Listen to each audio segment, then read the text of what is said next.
Shalom, selamat pagi Bapak Ibu sekalian. Renungan firman Tuhan pada pagi hari ini saya akan berikan tema Jangan takut.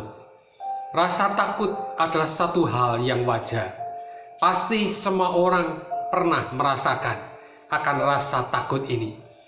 Atau mungkin saat ini kita sedang dalam rasa ketakutan. Takut akan masa depan kita. Takut kita menghadapi pergumulan yang berat yang mungkin sedang kita alami dan lain sebagainya. Kadang dalam doa-doa orang percaya isinya 80-90% karena ketakutan kita. Supaya kita diberi kesehatan, supaya kita diberkati, supaya kita sukses, bisa menghadapi hari esok dengan lebih baik dan lain sebagainya. Itu semua adalah cermin dari rasa ketakutan yang kita alami akan masa depan kita. Yesaya 41 ayat yang ke-10, firman Tuhan katakan, janganlah takut sebab aku menyertai engkau. Janganlah bimbang sebab aku ini Allahmu. Aku akan meneguhkan, bahkan akan menolong engkau. Aku akan memegang engkau dengan tangan kananku yang membawa kemenangan. Pada saat Musa membawa bangsa Israel keluar dari Mesir menuju ke tanah perjanjian dan tiba di tepi laut Teberau, di belakang mereka ada satu pasukan tentara Firaun, pasukan tentara Mesir yang mengejar bangsa Israel dengan kereta perang yang dalam jumlah yang sangat besar. Dalam situasi seperti itulah bangsa Israel berada dalam situasi yang terjepit dan tidak bisa lari kemana-mana. Sebab di depan terbentang laut Teberau dan di belakang ada tentara Mesir, tentara Firaun.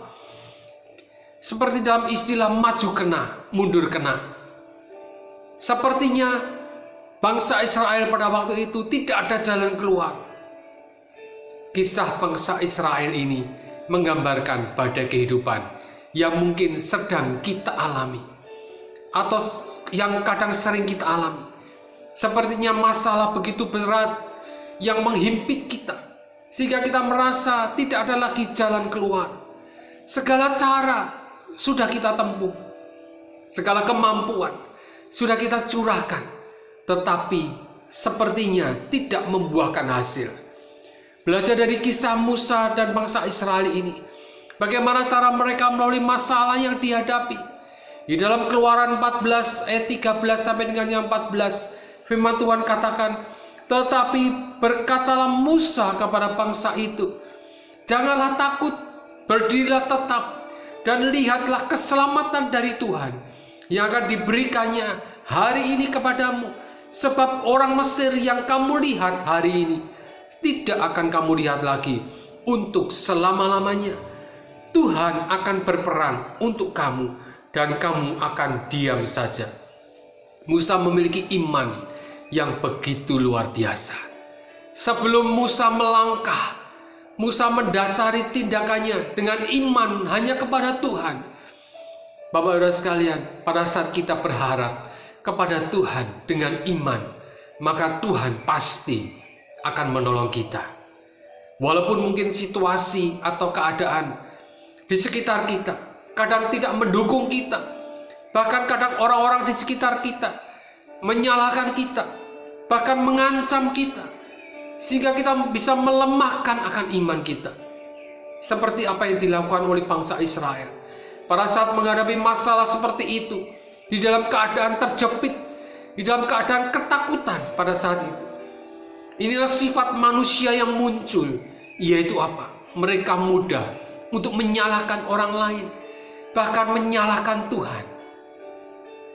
Bangsa Israel berseru-seru kepada Tuhan, tetapi mereka tetap menyalahkan Musa. Apa yang dilakukan oleh bangsa Israel berdasarkan apa yang dilihat oleh mata jasmaninya. Bapak Ibu sekalian, kadang kita pada saat kita menghadapi masalah dan dalam keadaan kita rasanya terjepit dalam rasa ketakutan, kita bahkan berseru-seru kepada Tuhan, tetapi kita masih melihat akan situasi, keadaan yang ada di sekeliling kita, sehingga kita merasa Tidak ada jalan keluar. Karena apa? Kita hanya berdasarkan apa yang dilihat mata jasmani kita saja. Tetapi kita lupa ada Tuhan yang lebih besar. Kita memiliki Tuhan yang lebih besar, Tuhan yang berkuasa, Tuhan yang sudah memberikan mujizatnya dalam kehidupan kita. Seperti Tuhan sudah berikan mujizat kepada bangsa Israel, yaitu melalui tiang awan dan tiang api. Apa yang dilakukan Musa kepada bangsa Israel pada saat bangsa Israel dalam situasi yang terjepit pada saat itu? Hal yang pertama, di dalam Keluaran 14 ayat yang ke-13, hal yang pertama, jangan takut. Dikatakan dalam Keluaran 14 ayat 13, tetapi berkatalah Musa kepada bangsa itu, janganlah takut. Bapak Ibu sekalian, marilah kita mau belajar untuk tidak takut di dalam menghadapi masalah yang menghimpit kita. Kita katakan kepada diri kita, mari kita katakan kepada jiwa kita untuk tidak takut terhadap masalah. Karena di dalam ketakutan tidak ada damai sejahtera. Filipi 4 ayat 7 katakan bahwa damai sejahtera Allah yang melampaui segala akal akan memelihara hati dan pikiranmu dalam Kristus Yesus. Oleh karena itu mintalah kepada Tuhan. Minta damai sejahtera itu dari Tuhan yang bisa memelihara hati dan pikiran kita dari rasa ketakutan ini. Ketika ada damai sejahtera dari Allah melingkupi hati kita, maka kita dipastikan tidak akan pernah ada rasa ketakutan lagi. Hal yang kedua, masih dalam Keluaran 14 ayat 13, Musa katakan bahwa janganlah takut dan berdirilah tetap. Ini artinya apa? Berdiri tetap artinya kita tetap berharap hanya kepada Tuhan. Bapak Ibu sekalian, mungkin masalah demi masalah yang sedang kita hadapi sekarang ini sepertinya tidak ada kunjung berhenti, membuat kita lelah atau bahkan mungkin kita terjatuh. Satu hal yang membuat kita berhasil, ketika kita mau bangkit dari kejatuhan dan kita mau berdiri kembali, bukan seberapa dalam kita terjatuh, tetapi seberapa kuat kita mau berdiri kembali. Oleh karena itu, mari kita tetap berdiri dan bangkit kembali di dalam kebenaran akan firman Tuhan. Maka ada janji Tuhan. Tuhan akan memberikan keberhasilan dan kesuksesan di tengah-tengah masalah kita. Hal yang ketiga, di dalam Keluaran 14 ayat yang 16, firman Tuhan katakan, dan engkau angkatlah tongkatmu dan ulurkanlah tanganmu ke atas laut dan belahlah airnya, sehingga orang Israel akan berjalan dari tengah-tengah laut di tempat kering. Hal yang ketiga yang Musa lakukan, yaitu angkatlah tongkatmu. Tongkat ini berbicara tentang kuasa Tuhan. Dengan tongkat, Musa dapat membelah laut Teberau. Dalam kisah-kisah sebelumnya, di tanah Mesir, tulah-tulah yang terjadi, yang dilakukan Tuhan, yaitu melalui tongkat yang digunakan oleh Musa. Melalui tongkat ini, Musa juga menggunakannya untuk mengeluarkan air dari batuan yang dapat diminum oleh bangsa Israel. Dan masih banyak mujizat-mujizat lain yang terjadi dengan menggunakan tongkat Musa. Tongkat ini berbicara tentang kuasa Tuhan. Maukah kita menerima kuasa daripada Tuhan itu dalam kehidupan kita? Kita tahu bahwa kuasa Tuhan itu sudah dicurahkan melalui Roh Kudus yang turun dan tinggal di dalam kita. Percayalah bahwa kuasa Tuhan yang ada di dalam kita, melalui kuasa Roh Kudus inilah ada kuasa yang sama yang digunakan oleh Musa melalui tongkatnya. Bapak Ibu sekalian, di tengah-tengah persoalan kehidupan kita, marilah kita gunakan otoritas yang diberikan Tuhan kepada kita, yaitu apa? Kuasa Roh Kudus yang akan bisa membelah laut di hadapan kita. Hanya dengan kuasa Roh Kudus yang akan bisa membuka jalan di tengah-tengah masalah yang sedang kita hadapi saat ini. Oleh karena itu, jangan takut dan bimbang. Tuhan akan membuka jalan bagi kita. Dan yang keempat yang dilakukan oleh Musa di dalam Keluaran 14 ayat yang ke-16, Tuhan katakan, ulurkanlah tanganmu.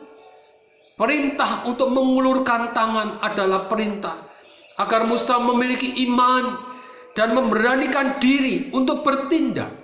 Iman tanpa perbuatan adalah mati. Lautan Berau tidak akan terbelah jika Musa tidak mengulurkan tangan ke atas laut. Ada iman dan mau bertindak, maka mujizat pasti akan terjadi. Bapak Ibu sekalian, otoritas yang sudah Tuhan berikan kepada kita tidak ada artinya jika kita tidak mau bertindak atau melangkah dengan iman. Masalah yang kita hadapi harus kita hadapi dengan iman dan keyakinan hanya kepada Tuhan. Maka Tuhan pasti akan membuka jalan dan Tuhan akan memberikan kemampuan untuk kita mau melangkah dan menyelesaikan masalah apapun yang sedang kita hadapi saat sekarang ini.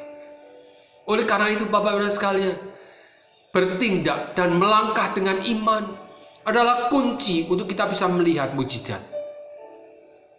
Tuhan membuka jalan bagi kita di saat tidak ada jalan. Dapat disimpulkan bahwa pada saat kita menghadapi masalah, pada saat kita menghadapi rasa ketakutan, pada saat kita berada dalam situasi yang terjepit sekalipun, firman Tuhan mengingatkan pada kita semua, jangan takut, dan kita berdiri tetap, atau tetaplah berdiri bersama dengan Tuhan. Maka kita akan melihat keselamatan demi keselamatan, mujizat demi mujizat, pertolongan demi pertolongan akan terjadi dalam kehidupan kita. Kalau kita percaya, maka hal ini pasti akan terjadi. Tuhan yang akan berperang untuk kita, dan kita akan melihat saja, dan kita hanya diam saja. Ini janji firman Tuhan di dalam kehidupan setiap umat yang percaya. Gunakanlah otoritas yang Tuhan berikan kepada kita, yaitu kuasa Roh Kudus, sebagai orang beriman untuk melangkah dan bertindak di tengah-tengah badai kehidupan yang sedang kita hadapi saat sekarang ini. Tidak ada kuasa lain di dunia ini yang dapat mengalahkan kuasa Tuhan yang diberikan kepada kita. Hanya kuasa Roh Kudus yang mampu melakukan segala perkara. Bersama dengan Yesus, kita akan melakukan perkara-perkara yang besar di dalam kehidupan kita. Oleh karena itu, pada pagi hari ini, apa yang menjadi masalah yang kita hadapi sekarang ini? Mungkin kita berada dalam satu rasa ketakutan akan masa depan kita. Atau mungkin kita berada dalam situasi yang terjepit saat sekarang ini. Pegang oleh janji akan firman Tuhan. Di dalam Yesaya 41 ayat yang ke-10, firman Tuhan katakan, janganlah takut, sebab aku menyertai engkau. Janganlah bimbang, sebab aku ini Allahmu. Aku akan meneguhkan, bahkan akan menolong engkau. Aku akan memegang engkau dengan tangan kananku yang membawa kemenangan. Percayalah hanya kepada Tuhan Allah kita. Karena kita memiliki Allah yang hidup, Allah yang berkuasa. Dia mampu melakukan segala perkara. Supaya apa? Kita mengalami satu kemenangan demi kemenangan bersama-sama dengan Yesus. Amin. Tuhan Yesus memberkati.